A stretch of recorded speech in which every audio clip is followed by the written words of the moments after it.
We are coming to the pointy end of the free agency period ahead of NBL 24, so it's a good chance to take stock, but there's also some big news happening as well. Welcome along to the marketplace. Jack Heverin alongside the best newsbreaker in Australian basketball, Olgun Uluc from ESPN.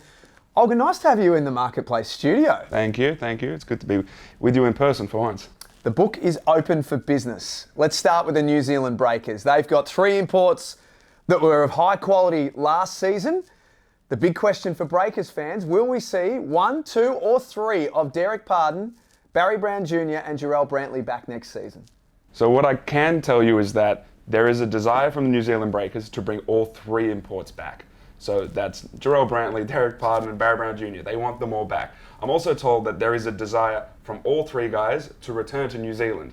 And so it is very rare that there is this sort of mutual interest across the board. Now there are still sort of hoops to jump through. Jarrell Brantley wants to wait and see what happens with a potential NBA offer down the track.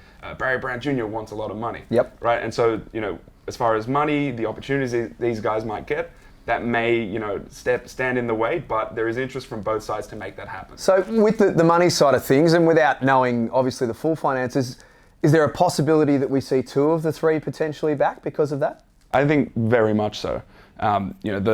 The money for William McDowell-White was obviously, upped from last season, but it's not a crazy amount that it handcuffs the Breakers in any way. And so there is a good chance that at least 2 of them come back. But from what I'm told, there is interest from all sides for all 3 to return. Well, they are one team that have got a lot of holes to fill. The Sydney Kings are a fascinating watch. They've got their bench locked away. They've made that a priority, but they've got a whole starting 5 pretty much to put together. Where are things at with the defending champions? The Kings, I keep being told, are taking their time. With Xavier Cooks off to the NBA, that's a big chunk of money. And it's a chunk of money that I don't think Chris Pongrass has ever had to spend before, right? This is maybe the most amount he can go and spend on either really quality imports or some of the marquee Australians that are still out there and will be out there when, the teams go and sign those imports around summer league time. And so, there is a sense that they're sort of sitting on their hands. I feel like they're more just waiting until these guys become available, entering chats with potential imports, and just know that they do have a lot of money to spend on those guys. It's really interesting you say that they've got more money perhaps than they've ever had to spend, the Sydney Kings, because they've got such a proven record in landing imports. So is this dangerous for the rest of the competition? I mean, I think so. You think of Chris Pongrass and his NBA experience. You think of who is in that front office and in that ownership group. It's Andrew Bogut. It's Luke Longley. And so they have a track record of bringing in really quality imports. And so with that Xavier Cooks money off the books, with the money they spent on imports last season, you have to think of what's available for them to spend, and it's a whole lot. And so, usually we see some teams go and get maybe 1 or 2 high-level imports and then maybe 1 mid to low-level import. There is a chance that the Sydney Kings could go and get 3 high-level imports. Do you think we'll see any of their imports back next season that we saw in NBL 23? I flagged Justin Simon earlier, in the piece here, but I think it's likely we see 3 totally new imports. I think with Xavier Cooks not there anymore, you can sort of go get an import point guard, which is something the Sydney Kings have done historically. You can get that guy, someone really, really high level, and build around him. The Perth Wildcats have built out a lot of their roster. Keanu Pinder was the main piece of the puzzle for them, but we're seeing a first for the Wildcats. They're going to have a next star for NBL 24. That's right, Alex Sarr, French kid who's going to be 18 years old when he joins the Perth Wildcats, 7'1", really athletic, and so he sort of adds to what John Riley's trying to do there. It's a lot of youth there, a lot of athleticism. We saw it with Keanu Pinder, with Ben Henschel, with David Aquera, and now with Alex Sarr. You can tell the sort of direction that the Wildcats want to go in. And he's another one of those guys who he's going to come into the league. There should be somewhat of a tempered expectation because his frame is still quite little. He is very young, but there is a ton of potential there. So what are you expecting now from a Perth point of view? They've made WA talent a priority and they've been able to lock away a few of them. They've gone younger for sure. What do you think John really learnt from his first season coaching in the league? I think the next import they get has to have a defensive focus, right? Because we look at the backcourt that they've just brought back. It's the same backcourt as last season. It's Ty Webster, Corey Webster, Bryce Cotton. And so that was a team that was the worst defensive team last season. Yep. And so they do need a shift there. Keanu Pinder was a really good first step toward that. He's a big, mobile, switchable big. And now I think you go get an import that also fits that mold, someone who can defend really, really well.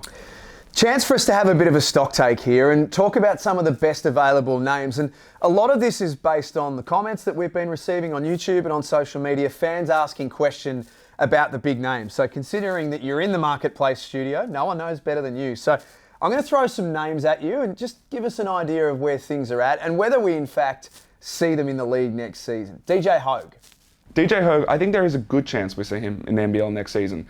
His price, like many imports, has gone up, but there are teams across the league interested. I'm told the Sydney Kings are a team that will show interest in DJ Hogue. The Illawarra Hawks have an import spot. They're looking for a 4-3 sort of guy, and they do have a decent amount of money to spend on that spot. And so DJ Hogue, if you look at the roster, it looks like a perfect fit there. So I think there is a chance we see him back in the NBL. Finn Delaney, will we see him next season? Finn Delaney's in Germany. All of the intel that I get is that he's enjoying his time there. He's playing quite well there as well. There is a chance we see him in the NBL. There are teams who are interested and who are throwing relatively big offers at him. But the word that I keep getting is that he does enjoy his time in Germany, and so that's still iffy. We saw Duop Reith 2 seasons ago under Brian Goorjian at the Illawarra Hawks. His name has come up a lot, and a lot of fans have been asking questions about Duop Reith and his availability. Where do things sit with him currently? So he is in that Finn Delaney category as well, which is the sort of guy who may get signed, later in the piece, usually when imports get signed, because he's the sort of guy who wants to try and make an NBA roster. He was part of Brian Goorjian's Boomers team during that Tokyo Olympics that won a bronze medal. He's someone who a lot of teams are interested in, and I think if he does get signed, it'll be later in the piece. And also in the Boomers squad that was named in the last 48 hours, Thon Maker. His name comes up every single free agency period. We haven't seen him here in the Hungry Jacks NBL as yet. Right, Thon Maker is generally it's a money thing. Teams have to have a desire to spend up for him. He does have a desire to return to the NBA, but he also makes decent money in Asia. And so, teams do show interest in him every season. I think there's a higher chance that Duop, for example, returns to the NBL than Thon Maker, makes his debut in the NBL, but I wouldn't say it's impossible. A couple of other names that I just want to throw at you before we finish. Mango Matiang was with the Illawarra Hawks last season as a local big. Is anyone willing to take a chance on him?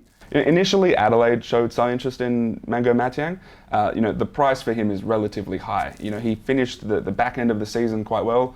Last NBL campaign, he's playing really well in Israel right now. And so, he will find a home and he will get paid for it. Whether that's in the NBL is probably yet to be seen, and I'd say unlikely, just considering the spots that some teams have available. I would sort of flag the New Zealand Breakers as a potential landing spot, just because they do have some openings in that 5 spot. Well, in that case, the next name I wanted to ask you about was Sam Timmins. We didn't see a lot of Sam this year under Modi Mayor. Is there an opportunity for him next season?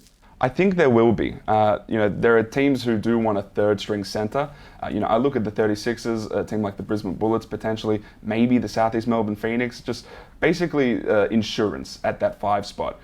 Brisbane's an interesting one where, you have Aaron Baines who, he's still coming off that long-term injury. Tyrell Harrison is injury-prone lately, and so having insurance is really good in that position. And so I think, people see the skill set, they see the size, and there is potential for him to find a landing spot before the season begins. And a couple of known commodities here in the Hungry Jacks NBL, Majuk Deng and Deng Deng, both currently without a job for next season.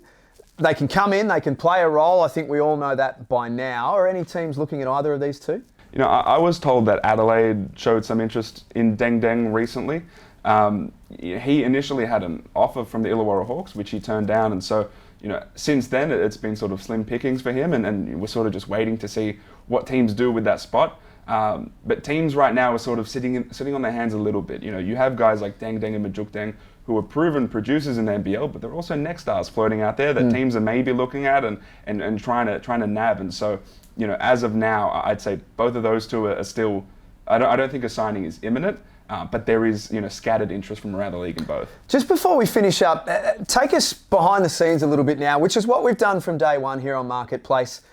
The next big move for teams now will be Summer League, is that correct? Just take us through what the next month or so looks like.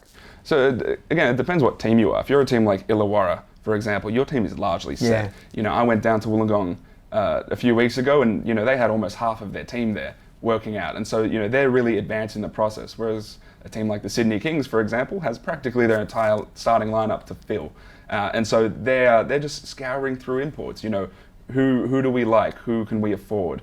Who do we potentially want to build around? That sort of thing. And then it's just figuring out, do we pull the trigger on an import now? The Bullets did that with Shannon Scott, or do we wait for one of these potential marquee locals to open up, right? Do we go and get DJ Hogue, or is Finn Delaney going to be available? These are questions that NBL teams are asking right now. But yeah, right now it's preparing for their trips to the Summer League, seeing who's going to be on rosters and seeing which imports are going to be available and want to come to Australia. We're not done yet. There's still a bit to happen in this NBL free agency period. Olgun, fantastic to have you with us, and we'll keep everyone up to date as more happens during this free agency period as well. It's good to be here. Well, thanks for being with us as always on the Marketplace. You can stay up to date with the NBL's free agency period or the latest news and information at nbl.com.au and also all of the NBL's social media platforms. Until next time, thanks for being with us.